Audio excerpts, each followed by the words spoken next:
সংগ্রামী বন্ধুগণ, 2026 সালের নির্বাচন 18 কিংবা 8 সালের নির্বাচন না। এই নির্বাচন আইনানুগের সমাপ্তির নির্বাচন। এই নির্বাচন খুনের সমাপ্তির নির্বাচন।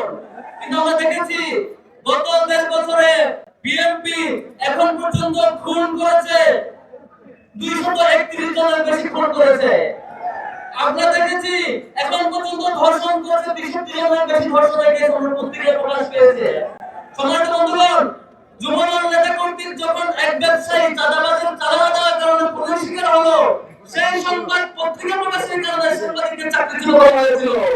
এই ভয়ঙ্কর ফেসিবাদের সংবাদ ফেসিবাদ থাকবার পরেও পত্রিকায় এখন পর্যন্ত প্রকাশিত কেস ধর্ষণের কেস হচ্ছে 63 জন। আমরা সম্মানিত বন্ধুগণ, এই যে প্রকাশিত গতকালকে আমরা এই যে জানুয়ারি 31 তারিখ পর্যন্ত যে রিপোর্ট করছি, গতকালকে ছাত্রদল নেতা এবং যুবদল নেতার সংগত ধর্ষণের শিকার হয়েছে 7ম শ্রেণীর ছাত্রী।